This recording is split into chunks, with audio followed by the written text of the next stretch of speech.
한국이 독자 방공 시스템을 개발하겠다고 선언했을 때 세계의 반응은 냉담했습니다. 미국의 군사 전문가들은 코웃음을 쳤죠. 이스라엘은 관심조차 두지 않았습니다.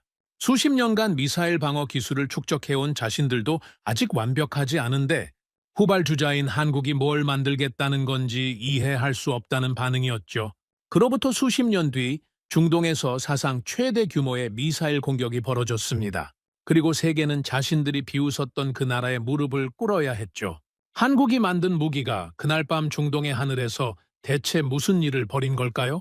그 전에 잠깐 1초 만에 누를 수 있는 좋아요 버튼을 꾹 눌러주시면 영상 제작에 아주 큰 힘이 됩니다.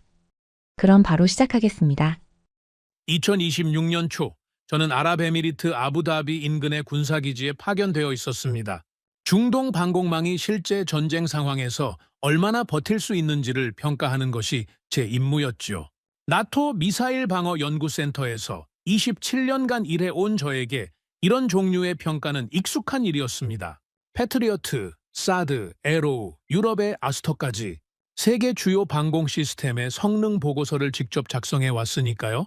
제 보고서는 나토 내부에서도 가장 냉정하고 데이터 중심적이라는 평가를 받아왔습니다.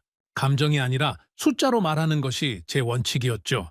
전쟁에서 믿을 수 있는 건 성능 수치와 요격 확률뿐이라고 저는 늘 생각해 왔습니다. 그리고 그 믿음은 27년 동안 단 한 번도 흔들린 적이 없었죠. 당시 중동 정세는 하루가 다르게 긴장이 올라가고 있었습니다. 미국과 이스라엘의 군사작전 이후 이란이 공개적으로 보복을 선언한 상태였죠. 국제사회가 긴장하고 있었고 중동 전역의 군사기지에는 비상대기 명령이 내려져 있었습니다. 하지만 솔직히 말해서 저는 크게 걱정하지 않았습니다. 중동에는 미국의 패트리어트와 사드, 이스라엘의 방공체계, 러시아제 판치르까지 세계 최정상급 무기들이 촘촘하게 배치되어 있었으니까요. 제가 직접 성능을 평가했던 시스템들이었습니다. 그 능력을 저는 누구보다 잘 알고 있었죠. 그런데 2026년 3월의 어느 밤이 모든 것을 바꿔놓았습니다. 자정을 넘긴 시각이었습니다. 저는 방공통제센터 안에서 평가 보고서를 정리하고 있었죠. 사막의 밤은 놀라울 정도로 고요했습니다. 장비의 낮은 진동음과 바람소리 외에는 아무것도 들리지 않는 평범한 밤이었죠. 커피 한 잔을 앞에 두고 데이터를 검토하던 중이었습니다. 그때 경보음이 울렸습니다. 한 번이 아니라 연속으로 울렸죠. 통제센터 안에 있던 모든 분석관이 동시에 고개를 들었습니다. 저도 반사적으로 레이더 화면을 올려다봤죠. 그 순간 저는 커피잔을 내려놓는 것도 잊어버렸습니다. 레이더 화면에 붉은 점이 나타나고 있었습니다. 하나가 아니었죠. 둘도 아니었습니다. 붉은 점이 끝없이 쏟아지기 시작했습니다. 화면 한쪽에서 시작된 붉은색이 순식간에 전체로 퍼져나갔죠. 차에 30초도 되지 않아서 레이더 화면 전체가 붉게 물들어 버렸습니다. 탄도미사일 180여 발, 자폭 드론 800여 대, 거기에 순항미사일까지 이 모든 것이 동시에 날아오고 있었습니다. 이건 단순한 공습이 아니었습니다. 중동 방공 역사상 가장 대규모의 포화 공격이었죠. 저는 27년 동안 수천 번의 시뮬레이션을 돌려봤지만 이런 규모의 동시 공격은 한 번도 설정해 본 적이 없었습니다. 시뮬레이션에서조차 비현실적이라고 판단했던 수치가 지금 눈앞에서 현실이 되고 있었죠. 통제실 안의 공기가 완전히 달라졌습니다. 1초 전까지 키보드를 두드리던 분석관들이 전부 손을 멈췄죠. 누군가는 의자에서 벌떡 일어났고 누군가는 화면을 바라본 채 굳어 버렸습니다. 숨소리마저 사라진 것 같았죠. 그 무거운 침묵 속에서 경보음만이 미친 듯이 울리고 있었습니다. 통제실 지휘관이 마이크를 잡았습니다. 전시 최고 경계 단계 발령. 그 한마디가 떨어지자마자 통제센터가 전쟁 모드로 전환됐죠. 조명이 바뀌고 모든 통신 채널이 열렸습니다. 분석관들이 다시 키보드를 두드리기 시작했죠. 하지만 그들의 손끝이 미세하게 떨리고 있다는 걸 저는 봤습니다. 중동에 배치된 모든 방공 시스템이 총동원됐습니다. 미국의 패트리어트가 가장 먼저 움직였죠. 발사대에서 요격 미사일이 불꽃을 뿜으며 솟아올랐습니다. 사드 시스템도 곧바로 가동을 시작했죠. 이스라엘 방공체계, 러시아제 판치르까지 중동에 배치된 다층 방어망이 동시에 작동했습니다. 하늘에서 요격 미사일이 연속으로 발사되면서 밤하늘이 불꽃으로 가득 찼죠. 저는 통제센터 한쪽에 서서 그 광경을 지켜보고 있었습니다. 창문 너머로 보이는 밤하늘에는 미사일의 궤적이 선명하게 그려지고 있었죠. 어둠 속에서 빗줄기가 교차하는 장면은 마치 거대한 불꽃놀이 같았습니다. 하지만 그건 불꽃놀이가 아니었죠. 저 빗줄기 하나하나가 수천 명의 목숨이 걸린 전쟁이었습니다. 그런데 문제가 생기기 시작했습니다. 레이더 화면의 붉은 점이 줄어들기는커녕 계속 늘어나고 있었죠. 패트리어트가 북쪽의 탄도미사일을 추적하는 사이에 동쪽에서 새로운 미사일이 날아왔습니다. 사드가 고고도 표적에 집중하는 동안 저고도로 드론대가 방어망을 파고들었죠. 탄도미사일 사이에 순항미사일이 섞여 들어왔고 드론은 완전히 다른 각도에서 접근하고 있었습니다. 다중방향, 다중고도, 다중속도. 이건 무작위 공격이 아니었습니다. 치밀하게 계획된 포화 공격이었죠. 방공 시스템의 계산 알고리즘이 한계치에 도달하기 시작했습니다. 표적이 너무 많았죠. 어떤 미사일을 먼저 요격할 것인가? 어떤 드론을 무시할 것인가? 이 판단을 시스템이 초 단위로 내려야 했습니다. 하지만 표적 숫자가 계속 늘어나면서 우선순위 계산 자체가 밀리기 시작한 거죠. 레이더 화면에는 경고 표시가 끊임없이 깜빡이고 있었습니다. 분석관 하나가 떨리는 목소리로 보고했죠. 표적 숫자가 계속 증가하고 있습니다. 저는 그 말을 듣는 순간 등골이 서늘해지는 걸 느꼈습니다. 27년 동안 쌓아온 경험과 데이터가 눈앞에서 무너지고 있었죠. 제가 평생 믿어온 숫자들, 제가 직접 계산했던 요격 확률들, 그 모든 것이 이 대규모 포화 공격 앞에서 의미를 잃어가고 있었습니다. 하늘이 아니라 전쟁 그 자체가 우리 머리 위로 떨어지고 있었죠. 통제실 지휘관의 얼굴에서 핏기가 빠져나가는 걸 저는 봤습니다. 옆에 있던 미군 연락장교가 본국에 긴급 보고를 하고 있었죠.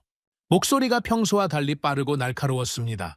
이 자리에 있는 모든 사람이 같은 생각을 하고 있었죠. 이 공격을 버틸 수 있을까? 저도 마찬가지였습니다. 이 규모의 공격을 감당할 수 있는 방공 모델은 제 27년 경력 속에 존재하지 않았죠. 그때였습니다. 레이더 화면 한쪽 구석에서 뭔가가 움직이기 시작했습니다.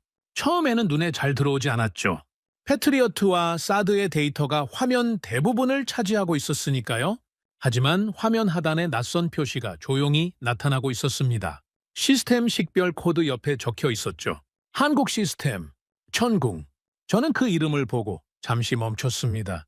한국이라는 나라는 물론 알고 있었죠. 전자제품을 잘 만들고 자동차를 수출하는 나라. 방산 분야에서는 빠르게 성장하고 있다는 평가를 받고 있었지만 솔직히 말해서 미국이나 이스라엘과 같은 반열이라고 생각한 적은 없었습니다.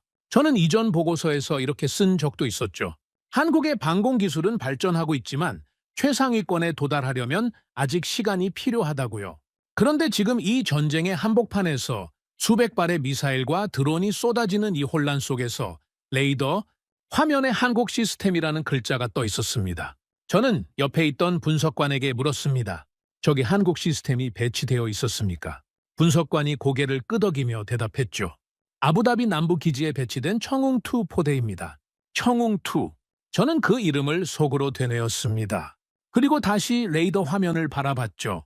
패트리어트와 사드가 정신없이 표적을 추적하는 그 화면 한쪽에서 청웅이라는 이름이 조용히 깜빡이고 있었습니다. 그날 밤 제가 알던 전쟁의 공식은 완전히 무너졌습니다. 27년 동안 쌓아온 데이터와 경험이 아무 소용없는 밤이었죠. 하지만 그 혼란 속에서 처음 보는 이름이 등장했습니다. 청웅. 그때는 몰랐습니다. 그 낯선 이름이 이후 제 인생에서 가장 충격적인 보고서의 시작이 될 줄은요. 그리고 그 보고서가 제가 27년간 가지고 있던 편견을 완전히 뒤집어 놓게 될 줄은 그날 밤에 저는 상상조차 하지 못했습니다. 요격 명령이 떨어진 것은 그로부터 몇 분 뒤의 일이었습니다. 통제실 지휘관이 짧고 단호한 목소리로 명령을 내렸죠. 요격 승인. 그 두 마디가 떨어지는 순간 중동의 밤하늘에서 본격적인 방어전이 시작됐습니다. 가장 먼저 움직인 것은 역시 미국의 패트리어트였습니다. 발사대에서 요격 미사일이 불꽃을 뿜으며 솟아올랐죠. 거의 동시에 사드 시스템도 가동을 시작했습니다. 고고도에서 접근하는 탄도미사일을 향해 요격 미사일이 연속으로 발사됐죠. 레이더 화면에는 아군 요격 미사일의 궤적이 파란 선으로 표시되기 시작했습니다. 붉은 점을 향해 파란 선이 뻗어나가는 모습이었죠. 그 장면을 보면서 저는 속으로 계산을 하고 있었습니다. 27년간의 습관이었죠. 표적 수, 요격 미사일 수, 예상 교차 시점. 하지만 표적이 너무 많았습니다. 계산이 따라가질 않았죠. 패트리어트와 사드가 쉴 새 없이 미사일을 발사하고 있었지만 레이더 화면의 붉은 점은 좀처럼 줄어들지 않았습니다. 하나를 격추하면 그 뒤에서 두 개가 나타나는 것 같았죠. 통제실 안의 분위기는 점점 더 무거워지고 있었습니다. 그때 레이더 화면 하단에서 변화가 감지됐습니다. 아까 제가 처음 봤던 그 이름이었죠. 한국 시스템 천궁2. 그 표시 옆에 새로운 데이터가 뜨기 시작했습니다. 시스템 가동 상태가 대기에서 작전으로 바뀌었죠. 아부다비 남부 기지에 배치된 천궁2 포대가 본격적으로 움직이기 시작한 겁니다. 저는 솔직히 그 순간까지도 큰 기대를 하지 않았습니다. 한국의 방공 시스템이 실전에서 제대로 작동하는 것을 본 사람은 세계적으로도 거의 없었으니까요. 시험장에서의 성능과 실전에서의 성능은 완전히 다른 문제죠. 모래 폭풍이 불고 전자전이 난무하는 실제 전장에서 얼마나 제 기능을 발휘할 수 있을지 저는 회의적이었습니다. 하지만 레이더 화면은 제 예상과 다른 이야기를 보여주기 시작했죠. 천궁2의 다기능 레이더가 표적 추적을 시작했습니다. 화면에서 천궁 시스템의 추적선이 복수의 표적을 동시에 잡아내는 것이 보였죠. 패트리어트나 사드와는 조금 다른 움직임이었습니다. 제가 익숙하게 봐왔던 방공 시스템들과는 뭔가 다른 패턴이었죠. 정확히 뭐가 다른지는 그 순간에는 알 수 없었습니다. 하지만 분명히 달랐습니다. 그리고 발사가 시작됐습니다. 저는 그 장면을 생생하게 기억합니다. 천궁2의 발사 방식은 제가 알고 있던 방공 미사일과 완전히 달랐죠. 일반적인 방공 미사일은 발사대에서 곧바로 엔진에 불이 붙으면서 날아갑니다. 하지만 천궁2는 그렇지 않았죠. 미사일이 발사관에서 수직으로 튀어 올랐습니다. 엔진에 불이 붙지 않은 채로요. 차가운 상태 그대로 공중으로 솟아올랐죠. 그리고 일정 높이에 도달한 순간 그때서야 엔진이 점화됐습니다. 미사일은 공중에서 방향을 틀었죠. 발사대가 어느 방향을 향하고 있든 상관없이 미사일이 스스로 표적을 향해 몸을 돌린 겁니다. 콜드런치 방식이었습니다. 저는 이 기술에 대해 문서로는 읽어본 적이 있었죠. 하지만 실전에서 직접 보는 것은 완전히 다른 경험이었습니다. 일반적인 발사 방식이라면 발사대를 표적 방향으로 돌려야 하는데 그러려면 시간이 걸리죠. 사방에서 미사일이 날아오는 포화 공격 상황에서는 그 몇 초가 치명적일 수 있습니다. 하지만 콜드런치 방식은 발사대 방향에 구애받지 않았죠. 어느 방향에서 적이 와도 즉시 대응할 수 있었습니다. 이론적으로는 알고 있던 기술이었지만 이렇게 실전에서 매끄럽게 작동하는 것을 보니 입이 다물어지지 않았습니다. 미사일이 공중에서 방향을 틀고 표적을 향해 돌진하기 시작했죠. 레이더 화면에서 천궁의 요격 미사일이 파란 궤적을 그리며 붉은 점을 향해 빠르게 접근하는 것이 보였습니다. 속도가 엄청났죠. 수십 킬로미터 상공에서 두 점이 급격히 가까워지고 있었습니다.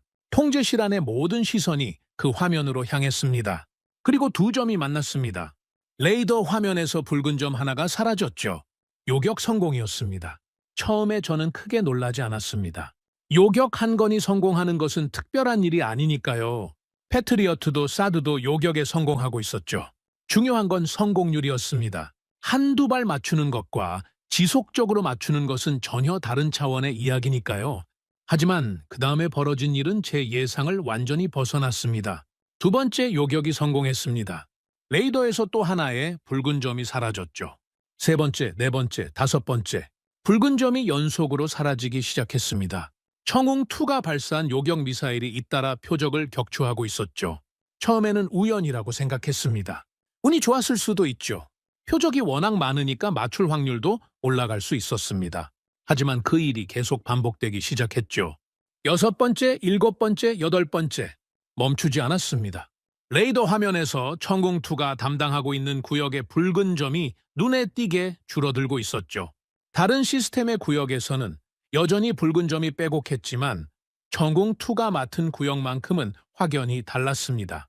저는 무의식적으로 숫자를 세고 있었죠. 직업병이었습니다. 그 과정에서 하나 더 놀라운 것을 발견했습니다. 천궁2의 요격 방식이었죠. 일반적인 방공 미사일은 표적 근처에서 폭발해서 파편으로 격추하는 방식을 씁니다. 근접 신관 방식이라고 하죠. 표적 가까이만 가면 되니까 정확도에 대한 부담이 상대적으로 적습니다. 하지만 천궁2는 달랐습니다. 레이더 데이터를 분석해보니 요격 미사일이 표적에 직접 충돌하고 있었죠. 직격 파괴 방식이었습니다. 수십 킬로미터 상공에서 마하 단위의 속도로 날아오는 미사일을 요격 미사일이 정면으로 들이받는 겁니다. 이걸 어떻게 설명하면 이해가 되실까요? 총알로 날아오는 총알을 맞추는 것과 같은 수준의 정확도였습니다. 저는 27년간 방공 시스템을 연구하면서 직격 파괴 방식의 어려움을 누구보다 잘 알고 있었습니다. 이론적으로는 가능하지만 실전에서 이 정도의 연속 성공률을 보여주는 시스템은 극히 드물었죠. 그런데 지금 눈앞에서 한국의 천궁2가 그것을 해내고 있었습니다. 통제실 안에서 분위기가 미묘하게 바뀌기 시작했죠. 처음에는 아무도 천궁2에 관심을 두지 않았습니다. 패트리어트와 사드가 주역이었고 천궁은 보조 역할 정도로 여겨졌으니까요. 하지만 요격이 계속 성공하면서 하나둘씩 시선이 레이더 화면 하단으로 향하기 시작했습니다. 분석관 하나가 조용히 중얼거렸죠.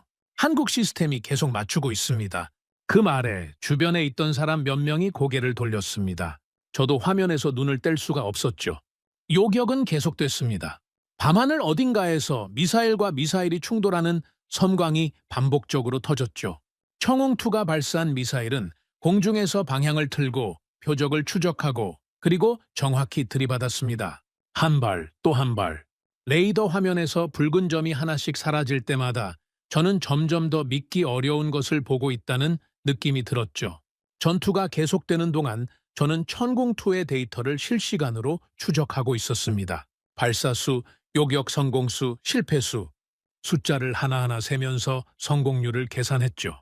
시간이 지날수록 그 숫자는 제가 상식적으로 납득할 수 있는 범위를 넘어서고 있었습니다.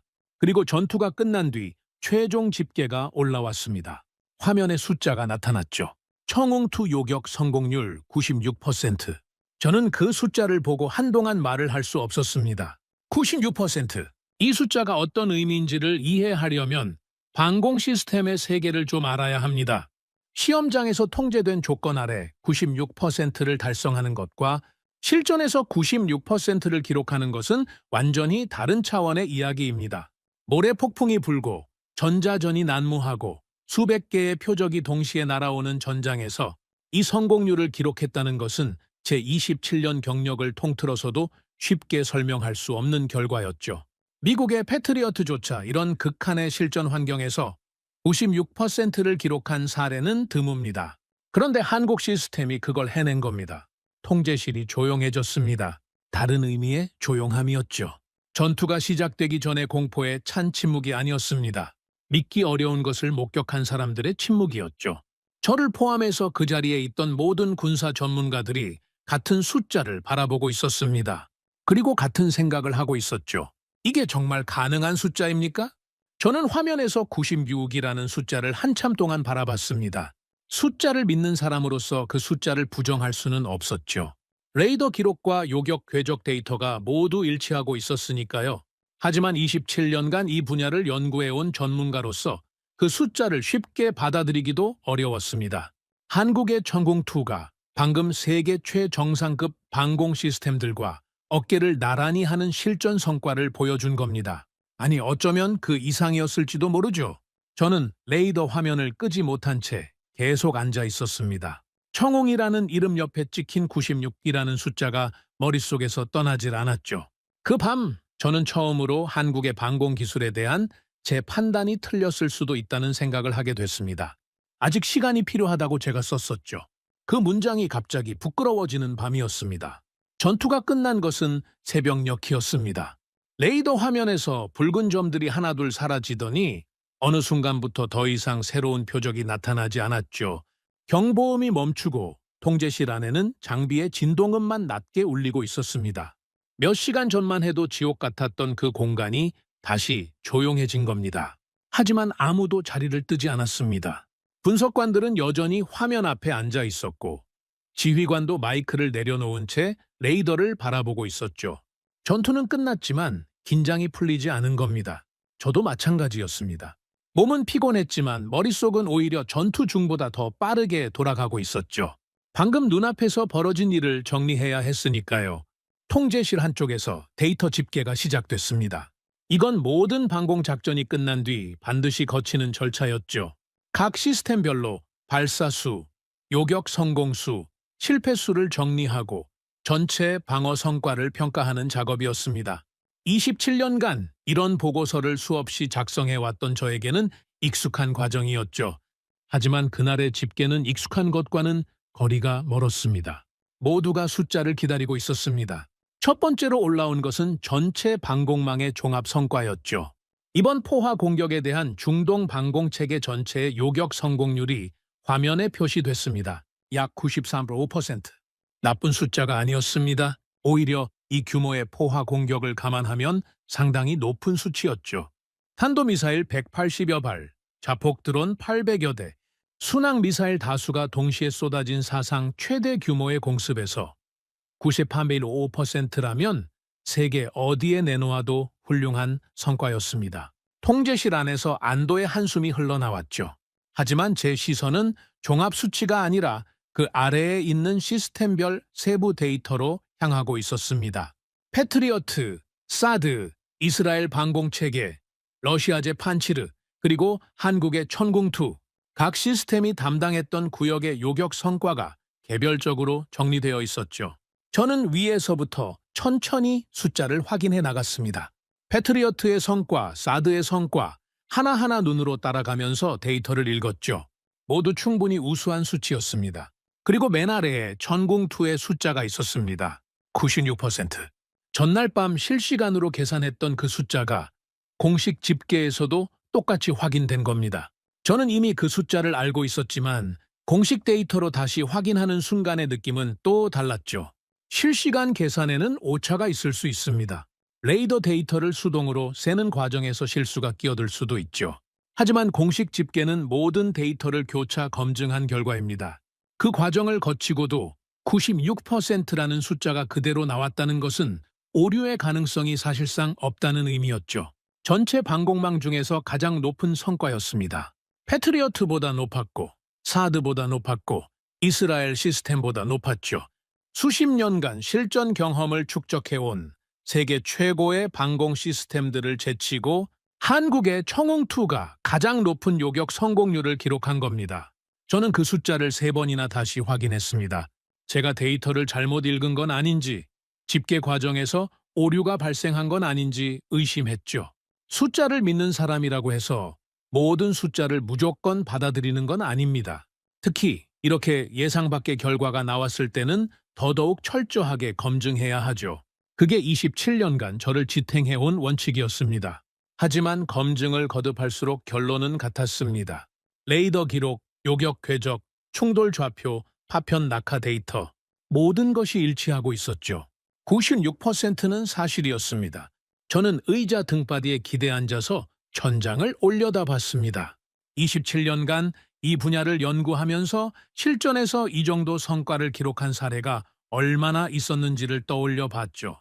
시험장이 아닌 실전, 통제된 환경이 아닌 모래 폭풍과 전자전이 난무하는 전장, 표적, 한두 개가 아닌 수백 개가 동시에 쏟아지는 포화 공격 상황.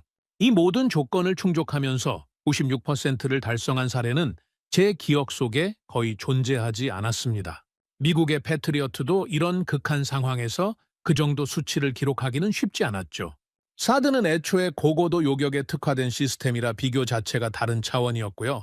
이스라엘의 아이언돔이나 에로우가 우수한 시스템이라는 건 누구나 인정하지만 이번 같은 초대형 포화 공격에서의 성과는 아직 공개된 데이터가 제한적이었습니다. 그런데 한국의 천궁2가 그걸 해낸 겁니다. 그것도 첫 실전에서요? 이 사실이 저를 가장 놀라게 했습니다.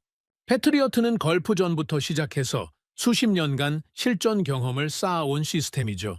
그 오랜 세월 동안 수많은 실패와 개량을 거치면서 오늘날의 성능에 도달한 겁니다. 이스라엘의 방공체계 역시 끊임없는 실전을 통해 검증되고 발전해왔죠. 하지만 한국의 천궁2는 이번이 사실상 첫 대규모 실전이었습니다. 그런 시스템이 첫 전투에서 96%를 기록했다는 것은 단순히 운이 좋았다는 말로는 설명이 되지 않았죠. 통제실 안에서 수군거리는 소리가 들리기 시작했습니다. 처음에는 작은 목소리였지만 점점 커졌죠. 분석관들이 서로 데이터를 비교하고 있었습니다. 한국 시스템의 수치가 정말 이게 맞는지 서로에게 확인하고 있었죠. 미군 연락장교가 본국에 보고하는 목소리가 들렸고 통제실 지휘관이 상부에 전화를 걸고 있었습니다. 전투가 끝난 뒤 통제실은 오히려 전투 중보다 더 분주해졌죠. 소식은 빠르게 퍼져나갔습니다. 중동에 배치된 다국적 군사 인력들 사이에서 천궁2의 성과가 화제가 되기 시작했죠. 이건 군사 분야에서는 드문 일이었습니다. 방공 시스템의 실전 데이터는 보통 극비로 분류되지만 이번 포화 공격의 규모가 워낙 컸기 때문에 각국 군사 관계자들이 이미 현장에서 결과를 목격하고 있었던 거죠. 그리고 며칠이 지나면서 국제 군사 전문가들의 분석이 쏟아지기 시작했습니다. 세계적으로 유명한 방공 시스템 전문가들이 이번 전투 결과를 분석한 보고서를 내놓았죠. 그들의 관심은 하나로 집중됐습니다. 한국의 천궁2. 이 시스템이 어떻게 첫 실전에서 세계 최고 수준의 요격 성공률을 기록할 수 있었는가? 이 질문이 군사 분석가들 사이에서 가장 뜨거운 주제가 됐죠. 외신들도 보도를 시작했습니다. 군사 전문 매체부터 일반 언론까지 하나의 질문을 던지고 있었죠. 한국이 어떻게 이런 기술을 만들었는가? 저는 그 보도들을 보면서 복잡한 심경이었습니다. 27년간 방공 시스템을 연구해온 전문가로서 한국의 기술을 과소평가했던 사람으로서 그리고 그 과소평가가 완전히 틀렸다는 것을 눈앞에서 확인한 증인으로서 여러 가지 감정이 뒤섞여 있었죠. 하지만 감정에 빠져 있을 여유가 없었습니다. 왜냐하면 그 승리의 이면에서 새로운 위기가 등장하고 있었기 때문이죠. 요격 성공률이 아무리 높아도 현대 방공전에는 근본적인 한계가 하나 존재합니다. 저는 이걸 누구보다 잘 알고 있었죠. 바로 탄약 소모 문제입니다. 방공 시스템이 미사일 하나를 요격하려면 요격 미사일 최소 한 발이 필요합니다. 때로는 확실한 격추를 위해 두 발을 쓰는 경우도 있죠. 그런데 적이 보내는 공격 수단의 가격과 방어하는 쪽의 요격 미사일 가격은 비교가 되지 않습니다. 자폭 드론 한 대의 가격은 수천에서 수만 달러 수준이지만 그걸 격추하기 위한 요격 미사일은 수백만 달러가 넘죠. 이게 무슨 뜻이냐면 적은 싸고 단순한 무기를 대량으로 쏟아부으면서 방어하는 쪽에 값비싼 요격 미사일을 소모시킬 수 있다는 겁니다. 요격 성공률이 100%여도 이 문제 앞에서는 무력해지죠. 그리고 이란은 정확히 그 전략을 쓰고 있었습니다. 매일 밤 날아오는 드론과 미사일은 멈추지 않았죠. 대규모 포화 공격이 반복될 때마다 중동 방공망의 요격 미사일 재고는 눈에 띄게 줄어들고 있었습니다. 전투 데이터를 분석하면서 저는 소름이 돋는 사실을 발견했죠. 이란의 진짜 목표는 도시나 기지가 아니었습니다. 방공망의 탄약이었습니다. 적이 노린 것은 하늘에서의 승리가 아니라 방어하는 쪽의 탄약 창고를 바닥내는 것이었죠. 미사일이 도시에 떨어지기 전에 요격에 성공한다 해도 요격 미사일이 먼저 바닥나면 그 다음부터는 아무것도 막을 수 없게 됩니다. 이건 방공전의 가장 잔인한 현실이었죠. 그리고 그 현실이 눈앞으로 다가오고 있었습니다. 전투 종료 후 재고 현황 보고서가 올라왔을 때 통제실의 분위기는 승리의 기쁨에서 순식간에 얼어붙었죠. 이번 한 차례 전투에서 소모된 요격 미사일의 수량이 예상보다 훨씬 많았습니다. 공격 규모가 워낙 컸으니 당연한 결과였지만 숫자로 확인하니 현실의 무게가 달랐죠. 96%라는 경이로운 숫자 뒤에 숨어있던 불편한 진실이었습니다. 아무리 정확하게 맞춰도 맞출 미사일이 없으면 끝이라는 것. 이 단순하고도 냉혹한 사실이 통제실 안의 모든 사람을 짓누르고 있었죠. 세계가 천궁2의 놀라운 성과에 감탄하고 있던 바로 그 시간, 저는 통제센터에 앉아서 전혀 다른 숫자를 바라보고 있었습니다. 요격 성공률이 아니라 남아있는 요격 미사일의 수량이었죠. 전쟁은 끝나지 않았습니다. 오히려 진짜 전쟁은 이제부터 시작이었죠. 하늘에서 미사일을 격추하는 전쟁이 아니라 탄약이 먼저 바닥나느냐, 공격이 먼저 멈추느냐를 겨루는 소모전. 그게 현대 방공전의 본질이었고 중동은 지금 그 소모전의 한가운데에 서 있었습니다. 저는 보고서에 이렇게 적었습니다. 청웅투의 실전 성과는 경이적이다. 하지만 이 전쟁이 장기전으로 접어들면 요격 성능만으로는 승리를 보장할 수 없다. 진짜 승부는 지금부터다. 펜을 내려놓은 뒤에도 한동안 화면을 바라보고 있었죠. 96이라는 숫자와 줄어드는 재고량이 나란히 눈앞에 떠 있었습니다. 하나는 희망이었고 하나는 공포였죠. 그리고 저는 아직 몰랐습니다. 이 두 숫자가 만들어낸 위기가 결국 다시 한번 한국이라는 이름을 불러오게 될 줄은요. 전투 데이터를 분석하는 것은 제 전문 분야입니다. 27년간 해온 일이죠. 하지만 이번만큼은 보고서를 쓰는 손이 쉽게 움직이지 않았습니다. 숫자는 이미 다 확인했죠.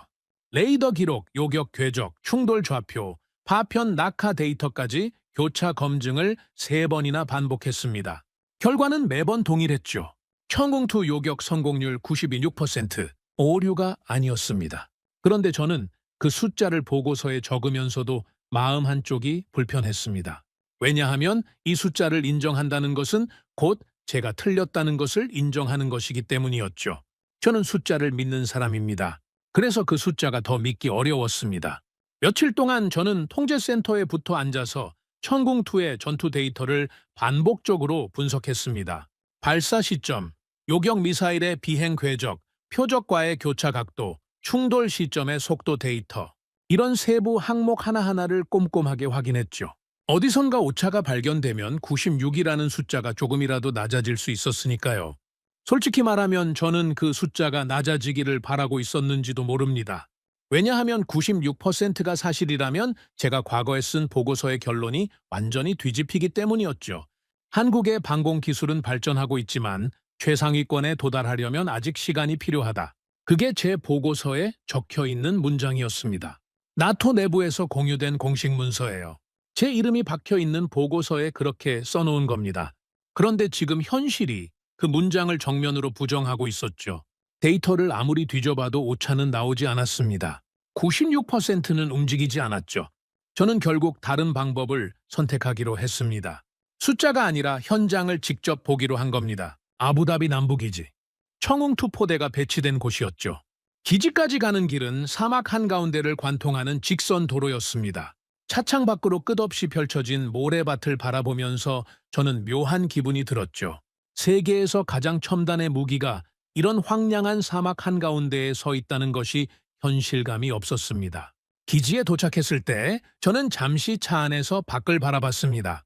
사막의 열기가 아지랑이처럼 흔들리는 가운데 청웅투 발사대가 조용히 서 있었죠. 생각보다 컴팩트했습니다. 패트리어트 발사대에 비하면 상당히 간결한 구조였죠. 하지만 며칠 전 그 발사대에서 날아간 미사일이 96%의 정확도로 표적을 격추했다는 사실이 머릿속을 떠나지 않았습니다. 발사대 옆에는 레이더 장비와 지휘 차량이 배치되어 있었고 그 주변에서 한국 기술자들이 장비를 점검하고 있었죠. 저는 안내를 받아 기지 내부로 들어갔습니다. 처음으로 한국 기술자들을 가까이에서 본 순간이었습니다. 그들은 대부분 젊었죠. 30대 초중반으로 보이는 엔지니어들이 모니터 앞에 앉아서 데이터를 분석하고 있었습니다. 통제센터에서 봤던 미군이나 유럽 군사 관계자들과는 분위기가 달랐죠. 소란스럽지 않았습니다. 조용하고 집중된 분위기에서 각자 맡은 일을 하고 있었죠. 저를 안내한 한국 측 담당자가 시스템에 대해 설명을 시작했습니다. 저는 27년간 방공 시스템을 연구해왔기 때문에 기술적인 내용은 대부분 이해할 수 있었죠. 하지만 설명을 들으면서 제가 몰랐던 부분이 하나둘 드러나기 시작했습니다. 천궁2의 다기능 레이더는 제가 예상했던 것보다 훨씬 정교했습니다. 표적 탐지와 추적을 동시에 수행하면서 복수의 표적에 대한 교전 우선순위를 자동으로 판단하는 능력이 있었죠. 물론 패트리어트도 비슷한 기능을 가지고 있지만 천궁2의 레이더가 처리하는 데이터의 속도와 정확도는 제 예상을 넘어서는 수준이었습니다. 그리고 더 놀라운 것을 듣게 됐습니다. 한국 기술자 중 한 명이 조용한 목소리로 말했죠. 요격 알고리즘은 계속 학습합니다. 저는 그 말을 듣고 잠시 멈칫했습니다. 학습한다는 게 무슨 의미입니까? 제가 되물었죠. 기술자가 모니터를 가리키며 설명을 이어갔습니다. 청웅2의 요격 알고리즘은 매 교전마다 데이터를 축적하고 그 데이터를 바탕으로 다음 교전의 요격 확률을 높여 나간다는 것이었죠. 첫 번째 교전에서 얻은 탄도미사일의 비행 패턴, 드론의 접근 경로, 속도 변화 데이터가 시스템에 저장되고 다음 교전에서는 그 정보를 활용해서 더 정확한 요격 궤적을 계산한다는 겁니다. 쉽게 말하면 싸우면 싸울수록 더 정확해지는 시스템이었습니다. 저는 이것이 가지는 의미를 즉시 파악했죠. 대부분의 방공 시스템은 고정된 알고리즘으로 작동합니다. 물론 정기적인 소프트웨어 업데이트를 통해 성능이 개선되긴 하지만 실전 중에 실시간으로 학습하는 것과는 차원이 다른 이야기였죠. 천궁2는 전장에서 실시간으로 진화하고 있었던 겁니다. 그제서야 96%라는 숫자의 비밀이 풀리기 시작했습니다. 첫 번째 교전에서 이미 높은 성공률을 기록했지만 이후 반복되는 교전에서 알고리즘이 학습을 거듭하면서 정확도가 더 올라갔던 거죠. 제가 통제센터에서 실시간으로 봤던 연속 요격 성공이 단순한 우연이 아니었다는 것을 그때 비로소 이해했습니다. 기술자의 설명이 끝나기도 전에 기지에 경보음이 울리기 시작했습니다. 순간 기지 내부의 분위기가 바뀌었죠. 하지만 한국 기술자들은 당황하지 않았습니다. 오히려 훈련된 동작으로 자리에 앉아 모니터를 확인하기 시작했죠. 레이더 화면에 새로운 표적이 나타나고 있었습니다. 소규모 드론 편대가 접근하고 있었죠. 저는 기지 내부의 모니터를 바라보며 숨을 죽였습니다. 이번에는 통제센터의 거대한 레이더 화면이 아니라 천궁2 포대의 자체 모니터에서 상황을 지켜보게 된 겁니다. 훨씬 가까운 거리에서 시스템의 반응을 실시간으로 볼 수 있었죠. 천궁2의 레이더가 표적을 포착했습니다. 모니터의 표적의 좌표와 속도, 접근 방향이 실시간으로 표시됐죠. 그리고 시스템이 자동으로 교전 우선순위를 계산하기 시작했습니다. 어떤 표적을 먼저 요격할 것인가? 어떤 궤적으로 미사일을 보낼 것인가? 이 판단이 초단위로 이루어지고 있었죠. 발사 명령이 떨어졌습니다. 발사관에서 미사일이 수직으로 튀어올랐죠. 콜드론치 방식이었습니다. 엔진이 꺼진 차에 공중으로 솟아오른 미사일이 일정 높이에서 엔진을 점화하고 순식간에 방향을 틀어 표적을 향해 돌진했습니다. 이번에는 그 과정을 불과 수십 미터 떨어진 곳에서 지켜보고 있었죠. 발사 순간의 진동이 발밑으로 전해져 왔고 미사일이 솟아오르는 소리가 귀를 때렸습니다. 그리고 몇 초 뒤 모니터에서 표적 하나가 사라졌습니다. 요격 성공이었죠. 이어서 두 번째 미사일이 발사됐고 또 하나의 표적이 사라졌습니다. 세 번째, 네 번째. 드론 편대가 하나씩 격추되고 있었죠.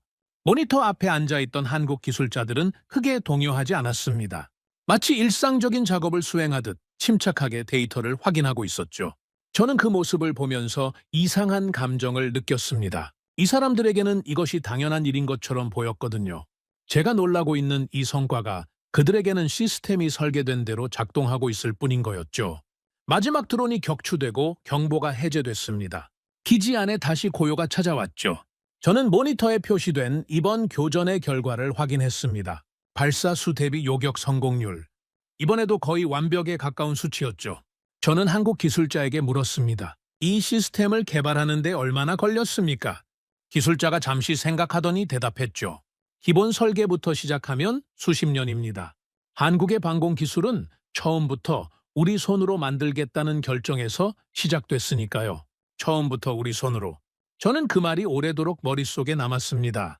미국이나 이스라엘처럼 수십 년간 실전 경험을 쌓아온 것도 아니고 기존 강대국의 기술을 그대로 가져온 것도 아닌 자체 기술로 처음부터 수십 년에 걸쳐 이 수준까지 올라온 것이었습니다. 기지를 나서면서 저는 뒤를 돌아봤습니다. 사막 한가운데에 서 있는 천궁2 발사대가 오후 햇살 아래에서 조용히 빛나고 있었죠. 거대하지도 화려하지도 않았습니다. 하지만 그 묵직한 침묵 속에 수십 년간 축적된 기술의 무게가 담겨 있다는 것을 이제는 알 수 있었습니다. 채 올라타고 기지를 벗어나는 동안 저는 계속 생각에 잠겨 있었습니다. 27년간 제가 가지고 있던 관점이 흔들리고 있었죠. 세계 방공 기술의 판도는 미국, 이스라엘, 유럽이 주도하고 나머지 국가들은 그 뒤를 따라가는 구도라고 저는 당연하게 생각해 왔습니다. 한국은 물론 빠르게 성장하고 있었지만 그 구도의 상위권에 진입하기까지는 아직 갈 길이 멀다고 판단했었죠. 그런데 지금 제 눈앞에서 벌어지고 있는 현실은 완전히 달랐습니다. 한국의 천공투는 이미 그 상위권 한가운데에 와 있었죠. 첫 실전에서 96%를 기록하고 교전을 거듭할수록 더 정확해지는 학습형 알고리즘을 탑재하고 콜드런치와 직격 파괴라는 최첨단 기술을 실전에서 완벽하게 구현하고 있었습니다. 그 순간 제 머릿속에서 하나의 생각이 떠올랐습니다. 우리가 한국을 과소평가한 것이 아니라 한국이 우리가 모르는 사이에 우리를 추월하고 있었던 것은 아닐까. 그 생각이 떠오르자 27년간 쌓아온 자신감이 처음으로 균열을 일으켰습니다. 저는 늘 제 판단이 냉정하고 객관적이라고 믿어왔죠. 하지만 돌이켜보면 그 판단에는 무의식적인 편견이 깔려 있었던 겁니다. 미국과 이스라엘이 최고이고 나머지는 그 아래라는 암묵적인 서열 의식, 데이터를 분석한다고 하면서도 어떤 나라의 시스템이냐에 따라 기대치를 다르게 설정하고 있었던 거죠. 한국이라는 이름이 붙어 있었기 때문에 저는 96%를 3번이나 다시 확인했습니다. 만약 그 숫자가 패트리어트의 성과였다면 한 번에 수긍했을 겁니다. 그 차이가 바로 제 안에 있던 편견이었죠. 숫자를 믿는다고 말하면서도 숫자보다 선입견을 먼저 들여다보고 있었던 겁니다. 저는 사막을 가로지르는 직선 도로 위에서 오랫동안 창밖을 바라봤습니다. 끝이 보이지 않는 모래벌판 위로 아지랑이가 피어오르고 있었죠. 그리고 그 아지랑이 너머로 천궁투 포대의 실루엣이 점점 작아지고 있었습니다. 내가 틀렸다. 이 한마디를 인정하는데 27년이 걸렸습니다. 하지만 데이터가 그렇게 말하고 있었고 저는 데이터를 믿는 사람이었죠. 아이러니하게도 제가 평생 지켜온 원칙이 제 편견을 깨뜨린 겁니다. 숙소로 돌아온 뒤 저는 노트북을 열고 보고서를 다시 펼쳤습니다. 그리고 이전에 제가 쓴 문장을 지웠죠. 한국의 방공 기술은 아직 시간이 필요하다는 그 문장을요. 대신 이렇게 적었습니다. 한국의 방공 기술은 이미 세계 최상위권에 진입했다. 이것은 추정이 아니라 실전 데이터가 증명한 사실이다. 펜을 내려놓고 저는 한동안 그 문장을 바라봤습니다. 27년 만에 처음으로 쓰는 종류의 문장이었죠. 하지만 이 문장이야말로 제가 지금까지 쓴 것 중에서 가장 정직한 분석이라는 것을 저는 알고 있었습니다. 보고서를 수정한 뒤에도 저는 마음이 편하지 않았습니다.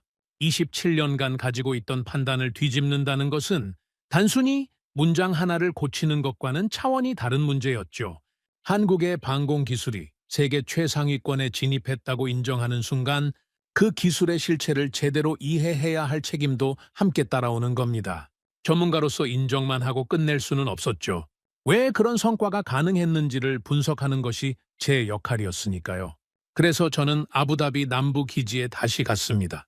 이번에는 단순한 현장 확인이 아니라 청웅2의 작전 과정을 처음부터 끝까지 직접 관찰하겠다는 목적이었죠. 한국 측 담당자에게 협조를 요청했고 다행히 승인이 떨어졌습니다.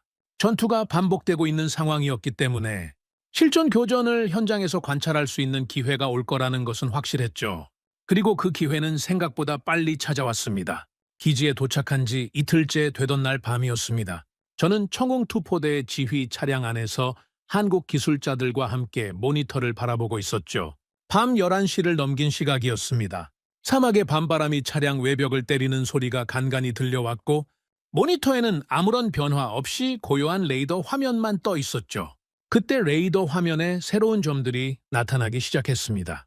처음에는 북쪽에서 3개의 점이 떠올랐죠. 속도와 고도로 보아 드론이었습니다. 저는 속으로 이번에도 소규모 편대인가 하고 생각했습니다. 하지만 몇 초 뒤 동쪽에서도 점들이 나타났죠. 그리고 거의 동시에 남쪽에서도요.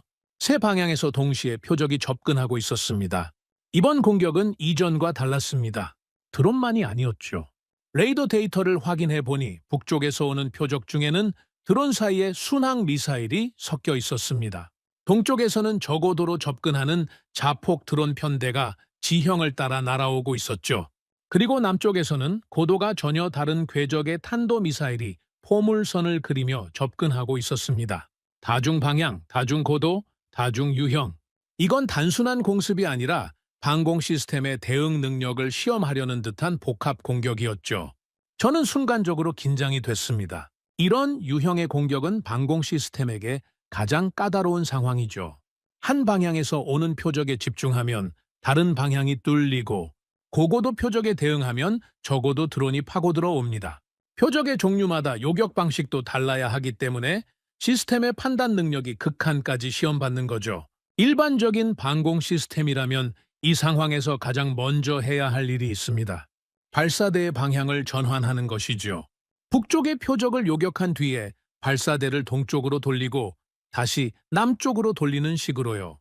하지만 발사대를 물리적으로 회전시키려면 시간이 걸립니다. 사방에서 동시에 날아오는 상황에서 그 몇 초의 지연은 치명적일 수 있죠. 저는 모니터를 바라보면서 청웅2가 이 상황을 어떻게 처리할지 주의 깊게 지켜봤습니다. 27년간의 경험이 말해주고 있었죠. 세 방향 동시 공격은 어떤 시스템에게도 쉽지 않다고요. 그런데 청웅2 포대는 전혀 당황하지 않았습니다. 발사대가 움직이지 않았죠. 처음에 저는 뭔가 문제가 생긴 줄 알았습니다. 표적이 세 방향에서 접근하고 있는데 발사대가 가만히 서 있었으니까요. 하지만 옆에 있던 한국 기술자의 표정은 완전히 평온했습니다. 아무런 이상이 없다는 듯이 모니터를 바라보고 있었죠. 그리고 발사가 시작됐습니다. 미사일이 발사관에서 수직으로 튀어올랐습니다. 콜드런치였죠. 차가운 상태로 공중에 솟아오른 미사일은 일정 높이에 도달하자 엔진이 점화됐고 그 순간 북쪽을 향해 몸을 틀었습니다. 발사대는 여전히 같은 자리에 서 있었죠. 거의 동시에 두 번째 미사일이 발사됐습니다. 이번 미사일은 공중에서 동쪽으로 방향을 틀었죠. 그리고 세 번째 미사일이 남쪽을 향했습니다. 발사대는 단 한 번도 회전하지 않았습니다. 미사일이 공중에서 스스로 방향을 잡고 각각 다른 표적을 향해 날아간 겁니다. 저는 그 장면을 보면서 입이 벌어지는 것을 느꼈습니다. 이론으로는 알고 있었죠. 콜드런치 방식의 장점이 바로 이것이라는 것을요. 하지만 세 방향에서 동시에 날아오는 표적을 상대로 발사대 한 번 돌리지 않고 연속 발사하는 장면을 실제로 보는 것은 이론과는 완전히 다른 충격이었습니다. 모니터에서 세 개의 파란 궤적이 각각 다른 방향으로 뻗어나가고 있었죠. 북쪽의 순항 미사일을 향해, 동쪽의 드론 편대를 향해, 남쪽의 탄도 미사일을 향해 세 줄기의 파란 선이 동시에 붉은 점을 향해 달려가고 있었습니다. 지휘 차량 안에 있던 모든 사람의 시선이 모니터에 고정됐죠. 첫 번째 충돌이 일어났습니다.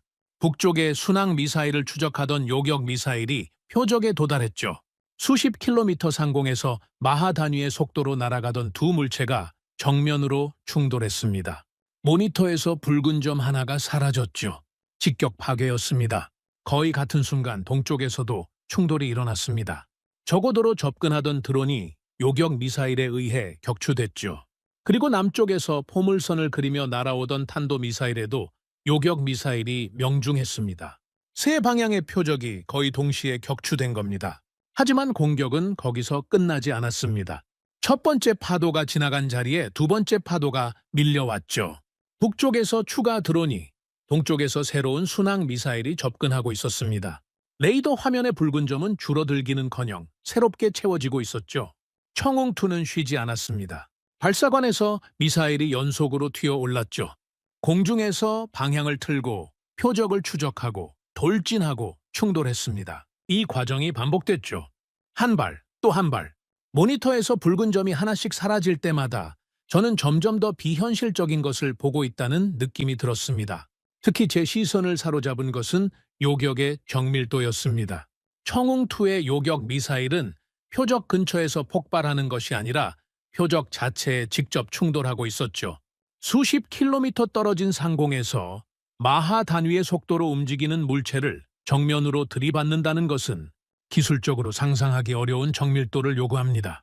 총알로 총알을 맞추는 수준이라는 표현을 전에도 썼지만 실제로 그 장면을 눈앞에서 반복적으로 보고 나니 그 표현조차 부족하다는 생각이 들었죠.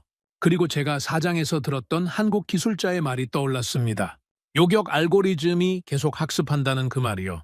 교전이 반복되면서 실시간으로 데이터를 축적하고 다음 요격의 정확도를 높여나간다는 그 설명이 지금 눈앞에서 현실로 증명되고 있었죠. 첫 교전 때보다 반응 속도가 빨라진 것이 체감될 정도였습니다. 공격이 점점 잦아들기 시작했습니다. 마지막 드론 편대가 격추되고 레이더 화면에서 새로운 붉은 점이 더 이상 나타나지 않았죠. 경보가 해제됐습니다. 지휘 차량 안이 조용해졌습니다. 하지만 이전의 조용함과는 질감이 달랐죠. 통제센터에서 첫 전투가 끝났을 때의 침묵은 믿기 어려운 것을 목격한 당혹감에서 비롯된 것이었습니다. 하지만 지금 이 지휘 차량 안의 침묵은 달랐죠. 압도당한 사람들의 침묵이었습니다. 저를 포함해서 그 자리에 있던 외국 군사 관계자 몇 명은 아무 말도 하지 못했습니다. 반면에 한국 기술자들은 담담하게 교전 데이터를 정리하고 있었죠. 모니터에 이번 교전의 결과가 표시됐습니다. 다중방향 복합 공격에 대한 요격 성공률. 역시 첫 전투와 다를 바 없는 경이로운 수치였죠. 저는 의자에 깊이 기대 앉아서 천장을 바라봤습니다. 머릿속에서 수많은 생각이 교차하고 있었죠. 27년간 연구해온 세계의 방공 시스템들이 하나씩 떠올랐습니다. 패트리어트의 발전 과정, 사드의 고고도 요격 능력, 이스라엘 아이언돔의 실전 경험, 모두 훌륭한 시스템이었죠. 하지만 지금 제가 목격한 청웅2의 성능은 그 어떤 시스템과 비교해도 뒤지지 않았습니다.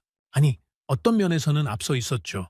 콜드런치 방식 덕분에 발사대 방향에 구애받지 않고 사방의 표적에 즉시 대응할 수 있었습니다. 직격 파괴 방식으로 요격의 확실성을 극대화했죠. 학습형 알고리즘이 교전을 거듭할수록 시스템의 정확도를 높여나갔습니다. 이 세 가지 기술이 하나로 결합됐을 때 만들어지는 시너지가 바로 오늘 밤 제가 목격한 장면이었던 겁니다.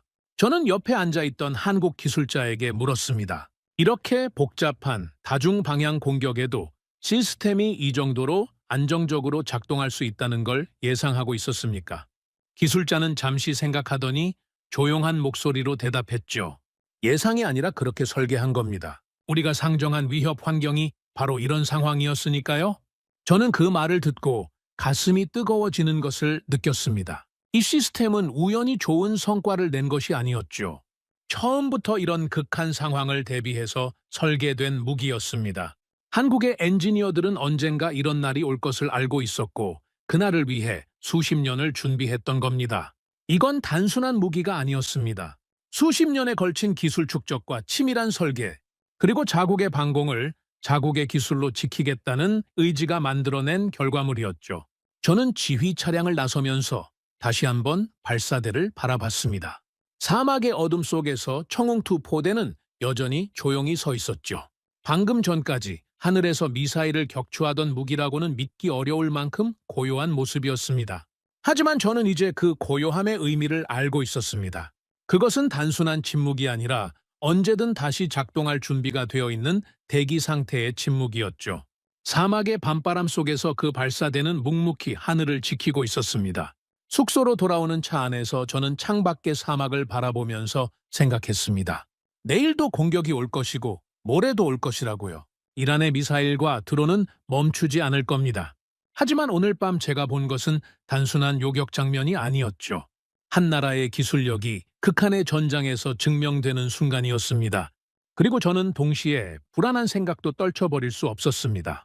아무리 뛰어난 시스템이라도 미사일이 바닥나면 소용없다는 현실이 여전히 남아있었으니까요. 3장에서 제가 확인했던 재고 문제가 해결된 것은 아니었죠. 오히려 교전이 반복될수록 요격 미사일의 소모 속도는 빨라지고 있었습니다. 96%의 정확도로 하늘을 지키고 있는 청웅2. 하지만 그 청궁2에 장전할 미사일이 떨어지면 그때부터는 아무것도 막을 수 없게 되죠. 이 모순이 저를 계속 불안하게 만들었습니다. 사막에서 일어난 기적을 직접 목격했지만 기적만으로는 전쟁을 이길 수 없다는 것을 저는 27년간의 경험을 통해 너무나 잘 알고 있었죠. 진짜 전쟁은 아직 끝나지 않았습니다. 청궁2의 놀라운 성능을 직접 목격하고 난 뒤에도 저는 통제센터를 떠나지 않았습니다. 오히려 더 자주 그곳에 머물렀죠. 전투 데이터를 실시간으로 분석하면서 이 전쟁의 전체 그림을 파악하려고 했습니다. 요격 성공률이라는 화려한 숫자 뒤에 숨어있는 진짜 문제를 저는 이미 감지하고 있었으니까요. 그리고 그 문제는 제가 우려했던 것보다 훨씬 빠르게 현실이 되어가고 있었습니다. 매일 밤 공격이 계속됐죠. 이란은 멈추지 않았습니다. 하루도 빠짐없이 미사일과 드론을 쏟아부었죠. 어떤 밤에는 탄도미사일이 주력이었고 어떤 밤에는 자폭 드론 편대가 밀려왔습니다.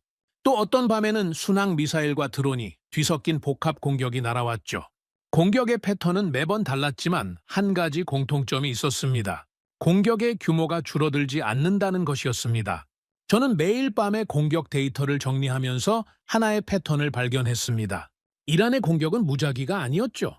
거기에는 명확한 전략이 숨어 있었습니다. 처음에는 드론 편대를 먼저 보냅니다. 수십 대의 자폭 드론이 저고도로 접근하죠. 방공 시스템은 당연히 이 드론들을 요격하기 시작합니다. 드론 한 대를 격추하는데 요격 미사일 최소 한 발이 소모되죠. 드론 요격이 한창 진행되는 동안 두 번째 파도가 옵니다. 순항 미사일이죠. 드론보다 빠르고 정밀한 순항 미사일이 다른 방향에서 접근합니다. 방공 시스템은 드론과 순항 미사일을 동시에 상대해야 하는 상황에 몰리죠. 요격 미사일 소모량이 급격히 늘어납니다. 그리고 세 번째 파도가 밀려옵니다. 탄도미사일이죠. 고고도에서 보물선을 그리며 떨어지는 탄도미사일은 가장 위협적인 공격 수단입니다. 이걸 막기 위해서는 사드나 패트리어트 같은 고가의 요격 미사일이 필요하죠. 드론으로 방공망의 요격 미사일을 소모시킨 뒤 순항 미사일로 추가 소모를 유도하고 마지막에 탄도미사일로 결정타를 노리는 구조였습니다. 이 세 단계가 하나의 세트로 반복되고 있었죠. 저는 이 패턴을 분석하면서 등골이 서늘해졌습니다. 현대 전쟁은 더 이상 단순한 공격이 아니었습니다. 적의 목표는 도시가 아니라 탄약 창고였죠. 이란은 처음부터 방공망을 뚫으려고 한 것이 아니었습니다. 방공망을 무력화시키려고 한 거죠. 그리고 방공망을 무력화시키는 가장 확실한 방법은 요격 미사일을 전부 소진시키는 것이었습니다. 요격 성공률이 아무리 높아도 쏠 미사일이 없으면 방공 시스템은 그냥 철덩어리에 불과하니까요. 그리고 이 전략은 무서울 정도로 효율적이었습니다. 자폭 드론 한 대의 제작 비용은 수천에서 수만 달러 수준이죠. 하지만 그 드론을 격추하기 위한 요격 미사일은 수백만 달러가 넘습니다. 비용 비율로 따지면 적은 1의 비용으로 방어하는 쪽에 100의 비용을 강제하고 있는 셈이었죠. 이런 교환 비율이 계속되면 아무리 부유한 국가라도 버틸 수 없습니다. 저는 이 계산을 하면서 소름이 돋았습니다. 27년간 방공 시스템을 연구하면서 이론적으로는 알고 있던 문제였죠. 하지만 이론과 현실은 달랐습니다. 실제로 매일 밤 요격 미사일이 소모되고 재고가 눈에 보이게 줄어드는 상황을 직접 목격하니 그 공포는 이론의 몇 배였죠. 그리고 결정적인 보고서가 올라왔습니다. 미국 군사분석팀이 작성한 긴급 보고서였죠. 저는 그 보고서를 받아든 순간 손이 미세하게 떨리는 것을 느꼈습니다. 보고서의 핵심 내용은 단 한 문장으로 요약됐죠. 현재 공격 강도가 지속될 경우 아랍에미리트에 배치된 패트리어트 요격 미사일 재고는 7일 이내에 고갈될 가능성이 있다. 7일, 일주일이었습니다. 세계 최강이라는 미국의 패트리어트 시스템에 장전할 미사일이 일주일 안에 바닥날 수 있다는 얘기였죠. 저는 그 숫자를 2번, 3번 다시 읽었습니다. 오류가 있기를 바랐죠. 하지만 분석의 근거는 탄탄했습니다. 지난 며칠간의 일일 소모량, 보급 속도, 잔여 재고를 종합한 결과였으니까요. 패트리어트만의 문제가 아니었습니다. 사드의 요격 미사일도 빠르게 줄어들고 있었고 다른 방공 시스템들의 재고 상황도 크게 다르지 않았죠. 이 전쟁이 시작된 이후 중동 방공망은 쉴 새 없이 요격 미사일을 쏟아부어왔고 보급 속도가 소모 속도를 따라잡지 못하고 있었습니다. 보고서를 보는 순간 방안이 조용해졌습니다. 통제센터에 있던 분석관들과 군사 관계자들이 같은 보고서를 읽고 있었죠. 아무도 입을 열지 않았습니다. 며칠 전 천궁2의 96%에 감탄하던 그 사람들이 지금은 전혀 다른 숫자 앞에서 얼어붙어 있었죠. 누군가 조용히 중얼거렸습니다. 미사일이 먼저 떨어지는 게 아니라 우리 탄약이 먼저 떨어질지도 모릅니다. 그 한마디가 통제실 안에 무겁게 가라앉았죠. 반박하는 사람은 아무도 없었습니다. 저는 의자에 앉아서 천장을 올려다봤습니다. 27년간 방공 시스템을 연구하면서 이런 상황이 올 수 있다는 것을 이론적으로는 알고 있었죠. 하지만 막상 현실이 되니 이론으로 대비한다는 게 얼마나 무의미한 것인지를 뼈저리게 느꼈습니다. 아무리 뛰어난 방공 시스템이라도 탄약이 바닥나면 종이 한 장의 가치도 없어진다는 것. 이 잔인할 정도로 단순한 현실이 지금 중동 전체를 짓누르고 있었습니다. 96%의 요격 성공률이 무슨 소용이겠습니까? 쏠 미사일이 없는데요. 저는 그 생각을 하면서 씁쓸함을 감출 수 없었습니다.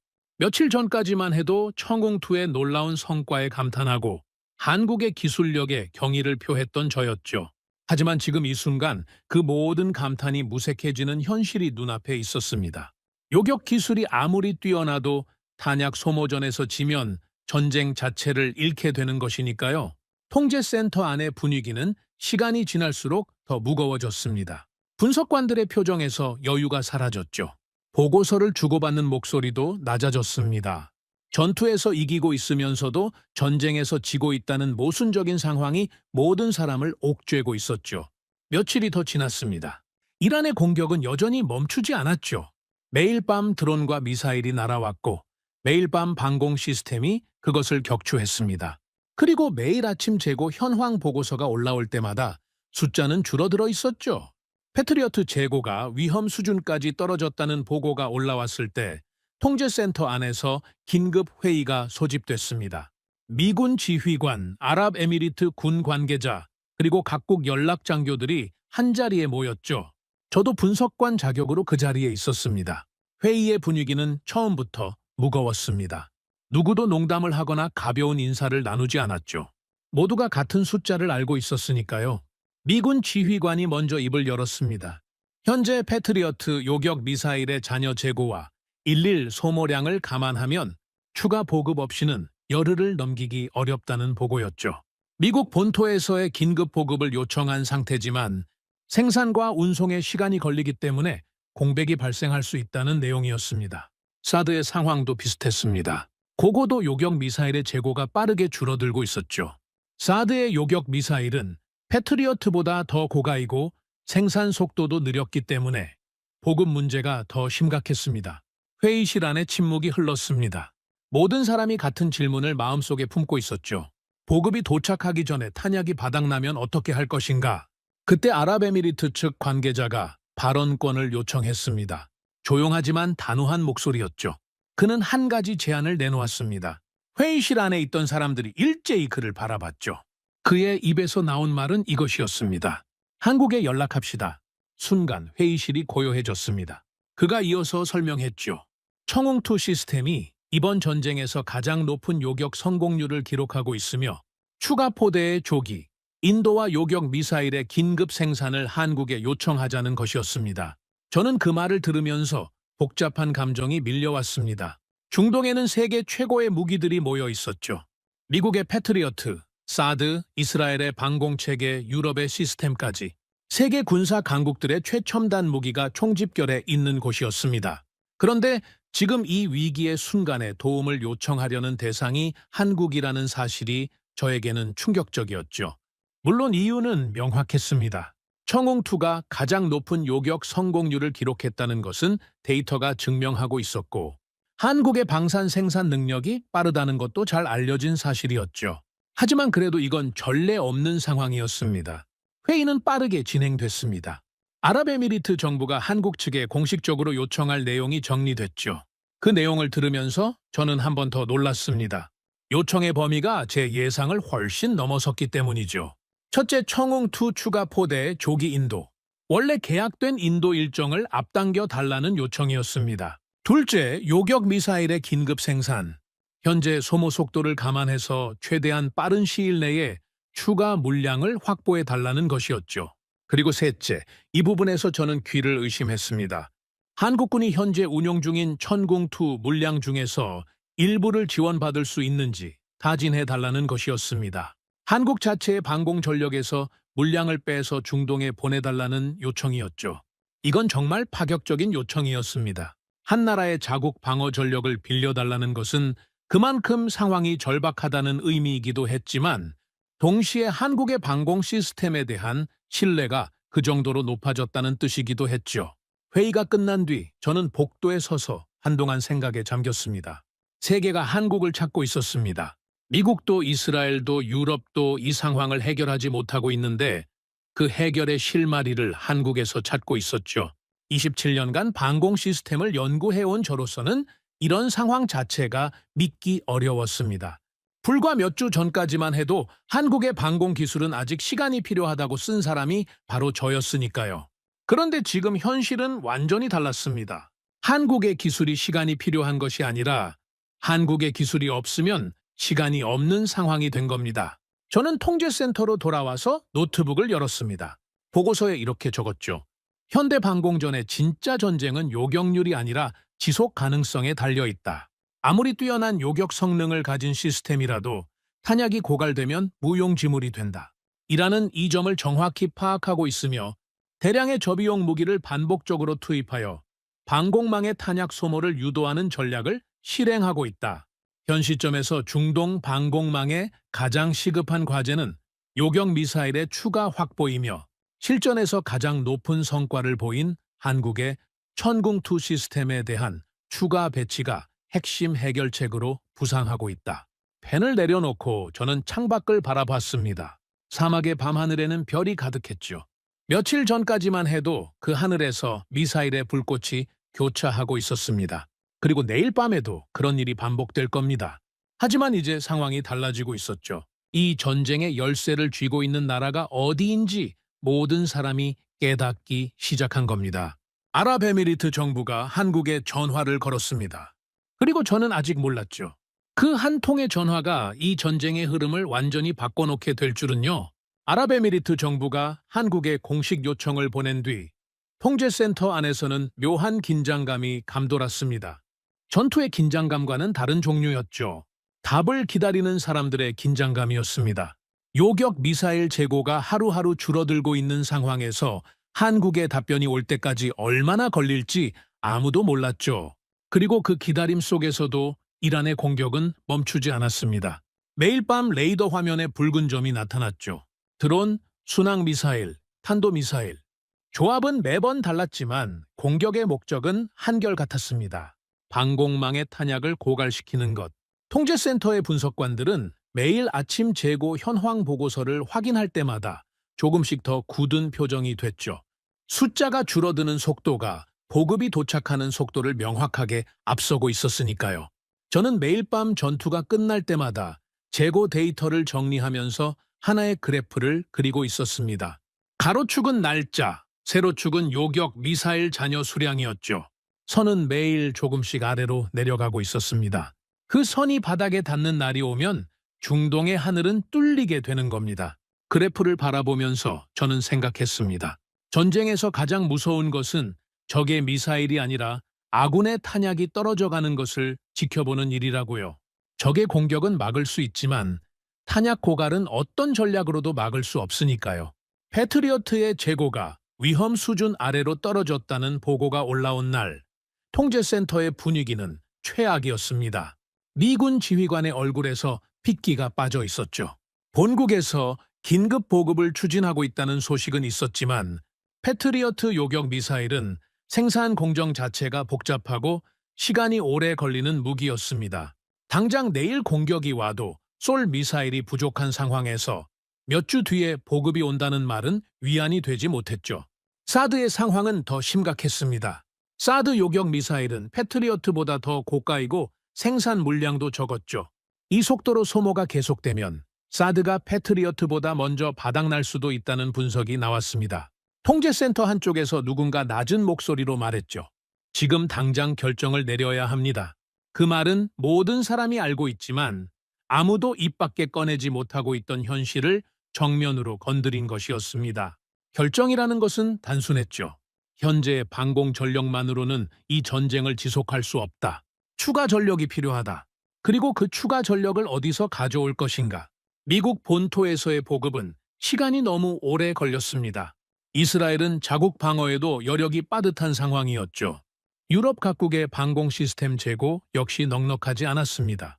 전 세계 어디를 둘러봐도 당장 대규모 요격 미사일을 공급할 수 있는 곳이 마땅치 않았죠. 그런데 한 가지 선택지가 있었습니다. 이미 아랍에미리트 정부가 요청을 보낸 바로 그 나라였죠. 한국, 청웅2가 이번 전쟁에서 가장 높은 요격 성공률을 기록하고 있다는 사실은 이미 모든 군사 관계자가 알고 있었습니다. 하지만 성능이 좋다는 것과 추가 물량을 확보할 수 있다는 것은 별개의 문제였죠. 아무리 좋은 시스템이라도 물량이 없으면 소용없으니까요. 그런데 한국에 대한 평가에서 하나 더 주목받고 있는 점이 있었습니다. 한국의 방산 생산 속도였죠. 한국은 전통적으로 무기 생산에서 놀라운 속도를 보여온 나라였습니다. 폴란드에 수출한 K2 전차와 K9 자주포의 사례가 대표적이었죠. 유럽 국가들이 몇 년씩 기다려야 하는 물량을 한국은 단기간에 생산해서 납품한 전례가 있었습니다. 이건 단순히 공장이 크다는 문제가 아니었죠. 전시에 대비한 생산 체계를 평상시부터 유지하고 있는 나라만이 가능한 일이었습니다. 그리고 그 생산 능력이 지금 이 순간 가장 절실하게 필요한 것이었죠. 한국 정부의 답변이 온 것은 요청을 보낸 지 이틀 뒤였습니다. 통제센터에 그 소식이 전해졌을 때 저는 분석 보고서를 작성하고 있었죠. 아랍에미리트 측 관계자가 회의실에서 나오면서 짧게 말했습니다. 한국이 응답했습니다. 그 한마디에 통제센터 안의 분위기가 순간적으로 바뀌었죠. 며칠간 무겁게 가라앉아 있던 공기가 미세하게 움직이기 시작했습니다. 한국 정부의 답변 내용이 공유됐을 때 저는 다시 한번 놀라지 않을 수 없었습니다. 천궁2 추가 포대의 인도 일정을 최대한 앞당기겠다는 내용이 포함되어 있었죠. 원래 계약상의 인도 시점보다 상당히 빠른 일정이었습니다. 요격 미사일의 긴급 추가 생산에도 착수하겠다는 답변이었죠. 하지만 저를 가장 놀라게 한 것은 세 번째 내용이었습니다. 아랍에미리트 측이 타진했던 한국군 운용, 물량의 일부 지원 가능성에 대해서도 긍정적인 검토를 진행하겠다는 답변이 왔다는 것이었죠. 자국 방어를 위해 배치해 놓은 전력의 일부를 타국에 지원하겠다는 결정은 어떤 나라에게든 쉬운 것이 아닙니다. 자국의 방어 태세를 약화시킬 수 있는 위험을 감수해야 하니까요. 한국이 그 위험을 감수하면서까지 지원을 검토하고 있다는 사실이 저에게는 깊은 인상을 남겼습니다. 그날 밤 저는 숙소에 돌아와서 침대에 앉아 오랫동안 생각에 잠겼습니다. 창밖으로는 사막의 밤하늘이 펼쳐져 있었죠. 별빛 아래에서 어딘가의 발사대가 하늘을 향하고 있을 것이고 또 어딘가에서는 드론이 날아오고 있을 겁니다. 이 전쟁은 아직 끝나지 않았죠. 하지만 저는 그날 밤 처음으로 이 전쟁의 결말이 달라질 수 있겠다는 생각을 했습니다. 그리고 동시에 하나의 사실이 머릿속에서 떠나지 않았죠. 중동에는 세계 최고의 무기들이 모여 있었습니다. 미국이 만든 패트리어트와 사드, 이스라엘의 방공체계, 유럽의 시스템까지 군사 강국들이 수십 년간 축적해온 기술의 결정체들이 이 사막에 배치되어 있었죠. 그런데 탄약이 바닥나기 시작하면서 이 모든 시스템이 한계에 부딪혔습니다. 그리고 그 한계의 순간에 이 나라들이 도움을 요청한 곳은 미국도 이스라엘도 유럽도 아니었습니다. 한국이었습니다. 이건 단순한 무기 거래가 아니었죠. 세계 군사 질서의 판도가 움직이고 있었습니다. 수십 년간 미국과 이스라엘이 주도해온 방공시장에서 한국이라는 이름이 결정적인 순간에 불린 겁니다. 그것도 성능이 부족해서 보조 역할로 불린 것이 아니라 가장 높은 실전 성과를 기록한 시스템으로서 핵심 해결책의 위치에서 불린 것이었죠. 저는 노트북을 열고 개인 기록에 이렇게 적었습니다. 오늘 나는 세계 방공시장의 역사가 바뀌는 순간을 목격했다. 한국은 더 이상 방산 분야의 신흥 국가가 아니다. 이 전쟁이 끝난 뒤 세계는 한국을 완전히 다른 눈으로 보게 될 것이다. 그 문장을 쓰고 나서 저는 잠시 펜을 멈췄습니다. 27년간 이 분야를 연구해 오면서 이런 종류의 문장을 쓰게 될 줄은 몰랐죠. 나토 분석관으로서 저는 늘 미국과 유럽의 시스템을 중심에 놓고 세계를 바라봤습니다. 한국은 항상 주변부에 있었죠. 성장 중인 국가, 잠재력은 있지만 아직 검증이 필요한 국가. 그게 제 시각이었습니다. 그런데 지금 현실이 그 시각을 완전히 뒤엎고 있었죠. 한국의 천궁2는 실전에서 검증됐습니다. 세계 최고 수준의 요격 성공률을 기록했죠. 그리고 가장 절체절명의 순간에 중동이 선택한 방패가 됐습니다. 이건 더 이상 잠재력의 문제가 아니었죠. 이미 증명된 실력이었습니다. 다음 날 아침 통제센터에 출근했을 때 분위기가 전날과 달랐습니다. 여전히 긴장감은 있었지만 절망적인 무게감은 조금 걷혀 있었죠. 한국의 긍정적인 답변이 사람들에게 희망을 주고 있었습니다. 보급이 올 때까지 현재의 재고로 버텨야 한다는 사실은 변하지 않았지만 적어도 끝이 보이기 시작한 것이었죠. 저는 그날도 레이더 화면 앞에 앉아서 밤을 기다렸습니다. 이란의 공격은 오늘 밤에도 올 것이고 청웅투는 다시 하늘에서 미사일을 격추할 것이었죠. 그리고 머지않아 한국에서 추가 전력이 도착하면 이 전쟁의 흐름이 바뀔 수 있을 겁니다. 사막에 해가 지고 있었습니다.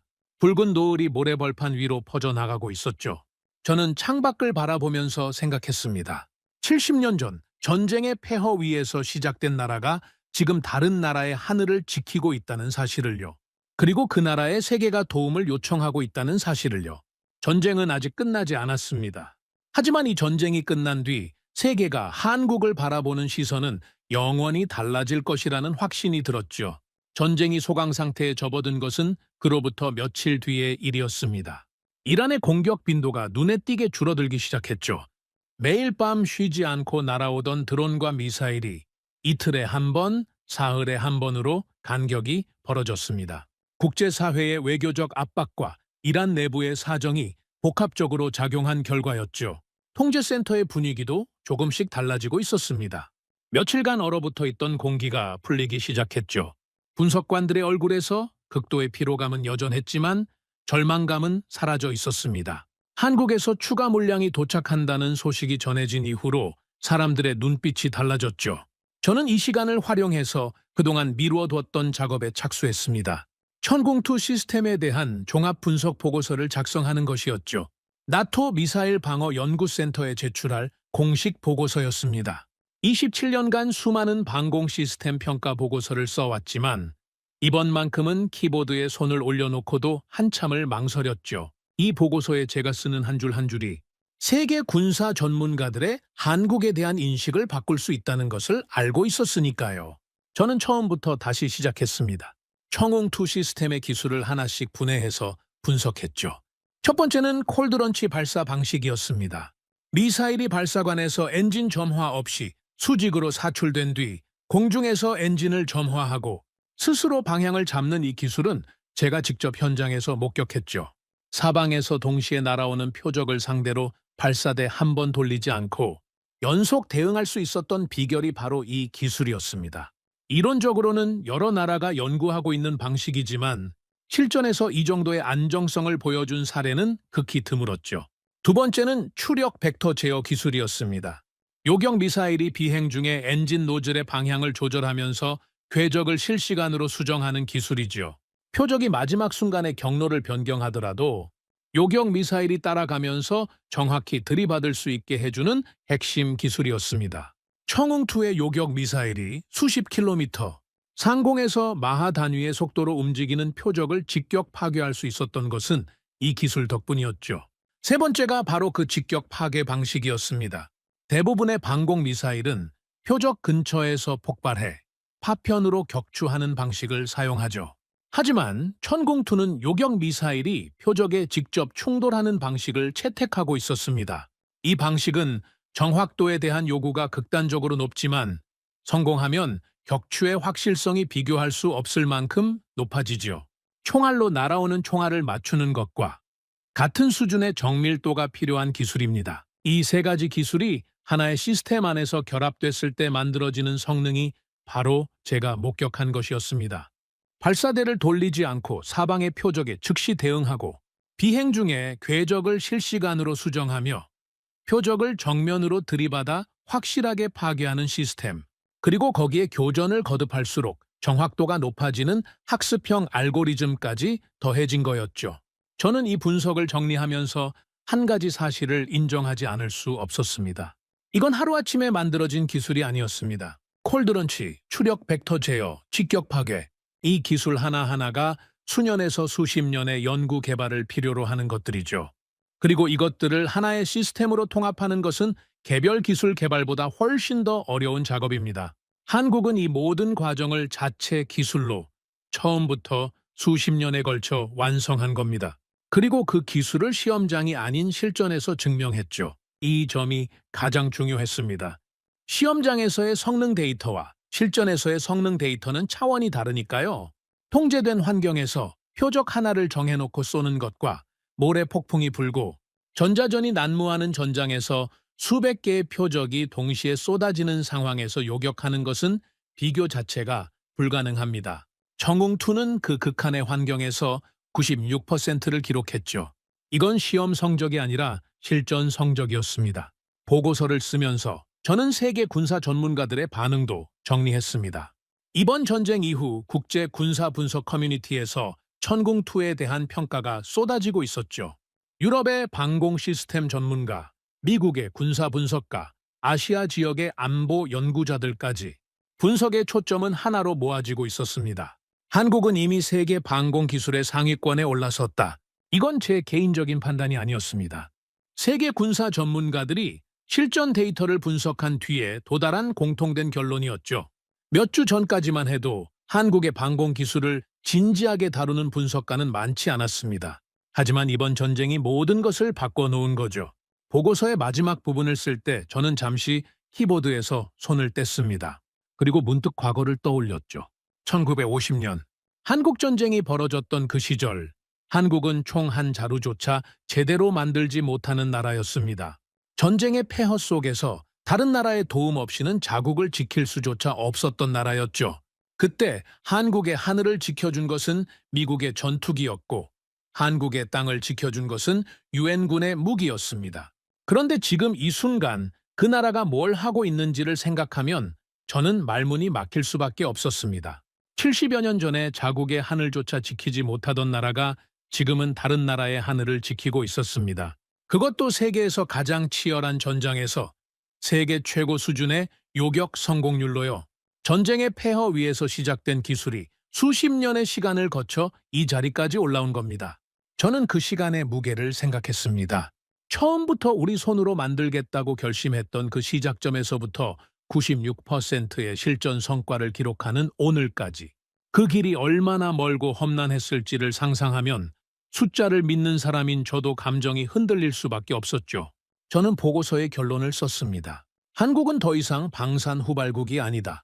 그들은 이미 세계 방공 기술의 중심에 서 있다. 이것은 추정이 아니라 실전 데이터가 증명한 사실이며 이번 중동 방공전은 세계 군사 질서에서 한국의 위치가 근본적으로 달라졌음을 보여주는 전환점이 될 것이다.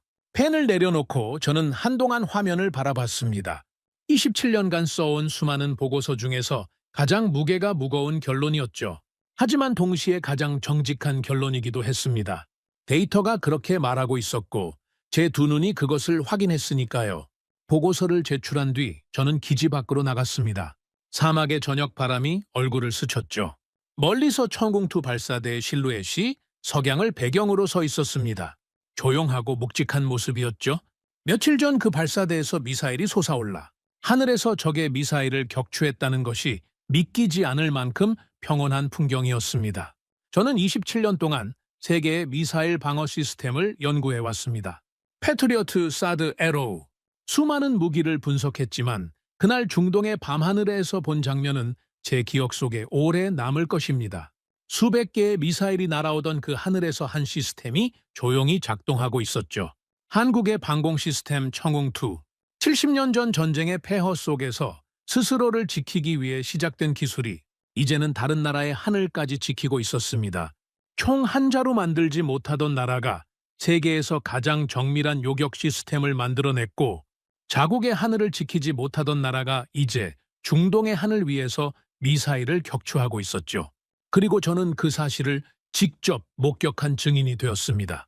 사막의 해가 완전히 지고 밤하늘에 별이 떠오르기 시작했습니다. 저는 그 별빛 아래에서 한참을 서 있었죠. 바람 소리만 들리는 고요한 사막이었지만 제 머릿속에는 며칠간의 기억이 선명하게 남아 있었습니다. 레이더 화면을 뒤덮었던 붉은 점들, 밤하늘을 가르던 미사일의 궤적, 통제실의 침묵, 한국 기술자의 담담한 목소리, 그리고 96이라는 숫자, 숫자를 믿는 사람으로서 그리고 그 숫자를 직접 확인한 전문가로서 저는 한 가지만은 확실하게 말할 수 있습니다. 한국의 하늘은 한국이 지키고 있었고 이제 그 기술은 세계의 하늘까지 지킬 준비가 되어 있었다는 것을요. 오늘의 사연은 여기까지입니다. 구독과 좋아요는 영상 제작에 아주 큰 힘이 됩니다. 지금까지 감동테라스 저는 소희였습니다. 오늘도 우리 구독자님들의 가정에 따뜻한 행복이 가득하시길 진심으로 바라겠습니다. 긴 영상 끝까지 시청해주셔서 정말 감사합니다. 내일 더 좋은 이야기로 찾아뵙겠습니다. 감사합니다.